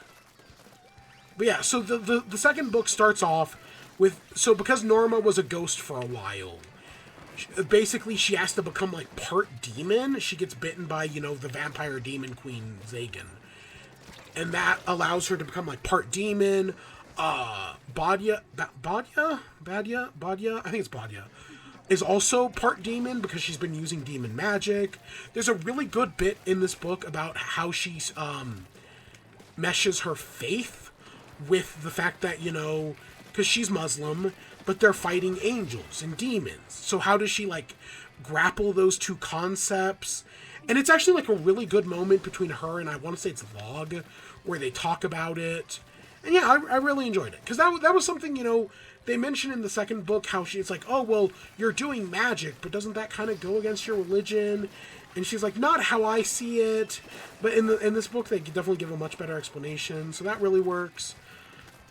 There is one change they do with Badia, which I don't entirely... Like, it makes sense, and it is a happy ending, but I'll be honest, I don't think we needed it. I was fine the way it was before.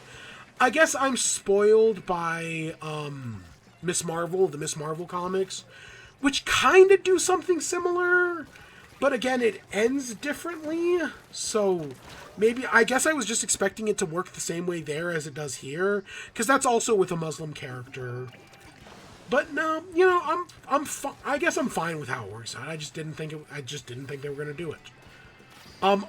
This is I guess a spoiler. No, I'm not gonna say it. There is something that they established very early on about Barney and Log's relationship that I was just like, oh shit, really? We're going there? And yeah, they fully go there. You know, another thing between the books and the show is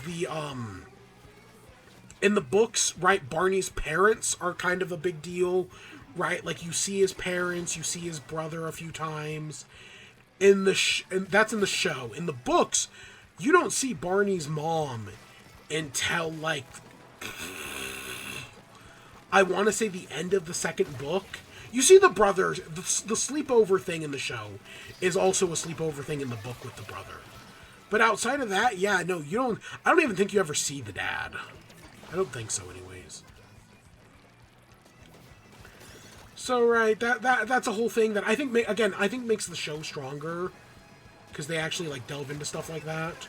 Whereas the books kind of don't. I mean, they do address it. They just don't go as in-depth. Whereas I like the show going in-depth. Right? Like, in the show, there's a moment where once Pugsley learns to talk, and Barney's, like, not happy with it. And Barney's like, why can't you go back to being just a normal, non-talking dog? And Pugsley responds, well, you sound just like Gram. Because Gram was being transphobic towards Barney. And that's, like, a really good, really striking line that I do not do justice talking about it here. And there's nothing really like that in the books. Like, yes, Pugsley is transphobic to Barney at one point. Or, well, the Watcher is, but the Watcher is Pugsley. And then he fucking gets his shit rocked, so yeah. But yeah, there's a lot of stuff about, the message. There's a lot of stuff about, like, segregation in this book. That when you, like, divide people up, there are always people who, like, fall through the cracks, right? As you're trying to, like, order people and divide them into categories. Right, there are a lot of people who don't fit cleanly into boxes, who get left behind, and that's a really good, really strong message that they definitely hint at in the second book, but it's definitely a lot stronger in the third one, and I think they do a good job with that. I think overall, there are some things about the ending where I'm like, okay, I've definitely seen this before. Like, there's a moment near the end where I'm like, you know, this kind of reminds me of the ending of Regular Show. That's honestly not a terrible comparison, is the season finale of Regular Show. The series finale of Regular Show. Right, with Pops versus Evil Pops, or whatever the hell they called him. Right, where it's like, you know, yeah, I've seen some similar stuff to this. But, you know, I like the ending of Regular Show. And yeah, I do like the ending of this book. There are some... There's some things where I'm like, I don't know exactly how to grapple with this. Like, I get what they're going for... And it technically works. But it's just kind of weird. Again, I kind of don't want to get... I know I've already said some kind of spoilery-ish things. I don't want to say too many more, though. But yeah, I was just like... Basically, there's some reveals about the villain where I was like, okay, like, I get what they were going for, and I guess, I mean, it works. For like, the narrative they're telling and the story they're telling. It works, but it's also, like, once you actually, like, think about it, it's a little weak. Like, I'm like... I mean, like, on one hand, I'm glad it's not anything grander than this. Right? Like, again, it kind of reminds you of, like, your... Do I want to use a Sword Art Online comparison? No, not really. No, that's not... There's definitely another show this reminds me of.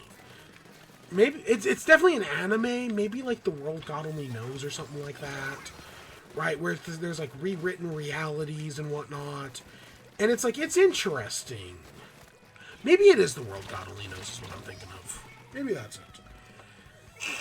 But yeah, I do definitely think it's a good finale. You know, if you liked the show, I definitely feel like the show's finale was going to be similar. Like, I feel like the place where the book ends is the same place the show was going to end. They definitely were going to take a different path to get there, but they were going to generally reach the same conclusion. And I'm fine with that. The book opens up. Like, the first pit, right? You know, books are dedicated to people.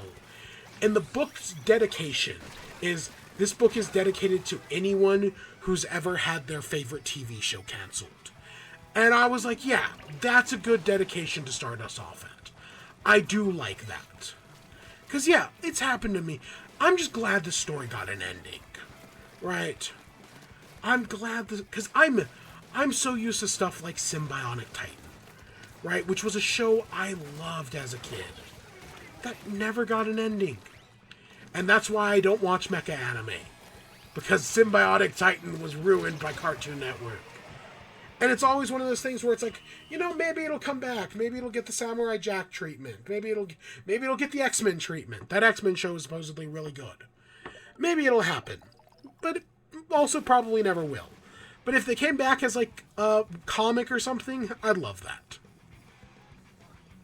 Man, Symbiotic Titan, man. I loved that show. Tower Prep was another one. I know that was a live action show, but I also did enjoy that one. And there's like dozens more.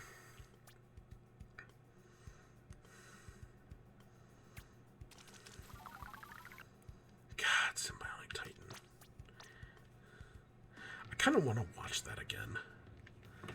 All right, so go read the book. If you've watched the show, go read the books. If you've never done either, go watch the show, read the books. Yeah, I could say recommend the show before the books. And then if you like the show, read the books. They're great.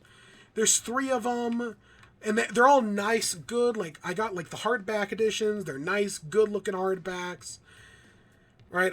They look really nice. They come with maps that I actually understand, unlike Fourth Wing, where I barely know Besgaeth.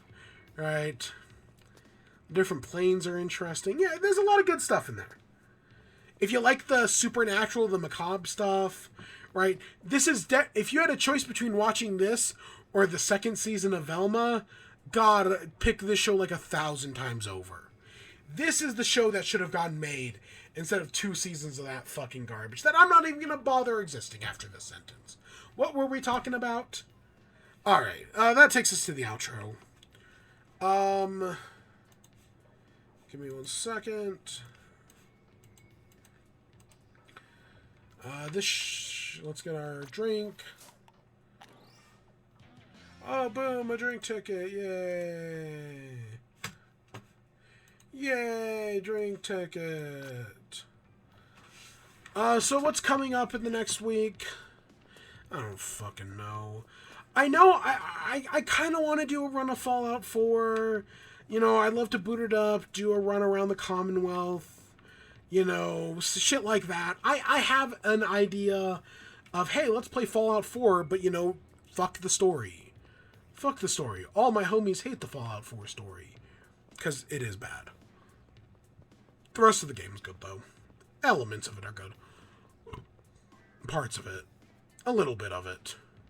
It's good when you don't have a New Vegas player tell you it's bad. New Vegas is also good, though.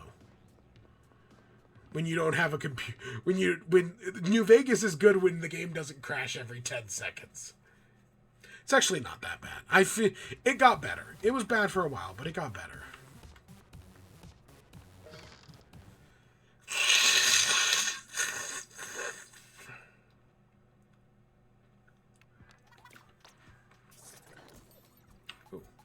thingy.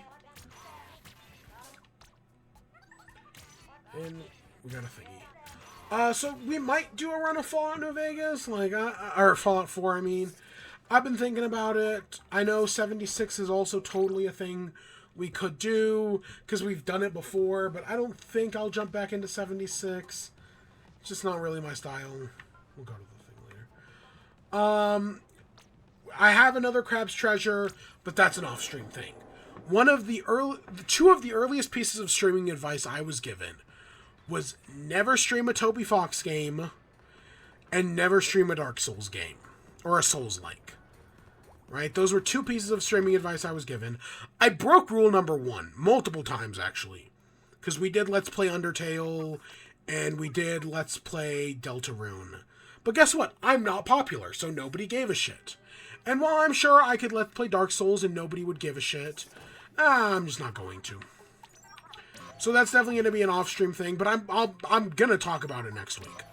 By next week, I will have definitely played it.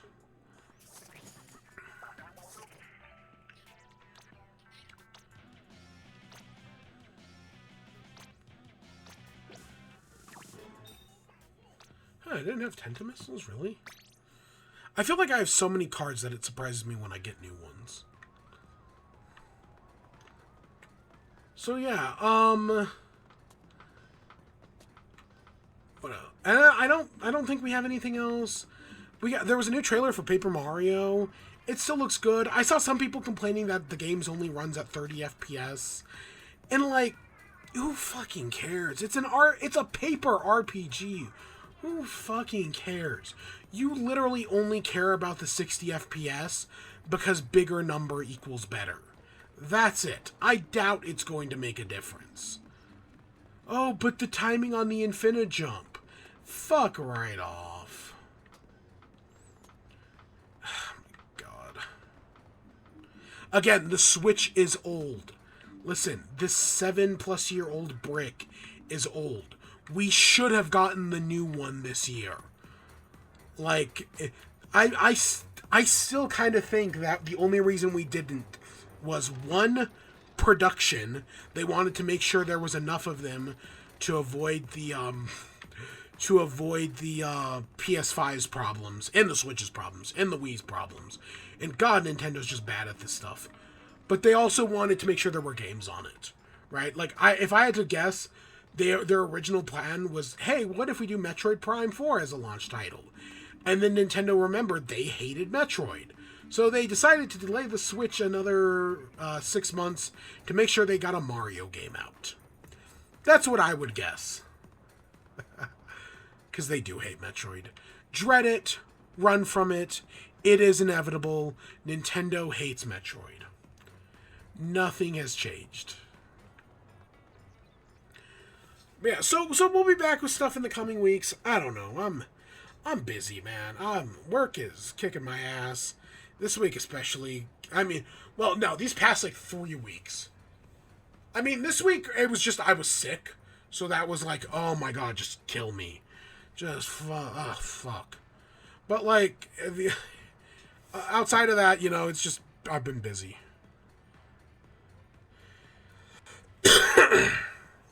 I've just been busy.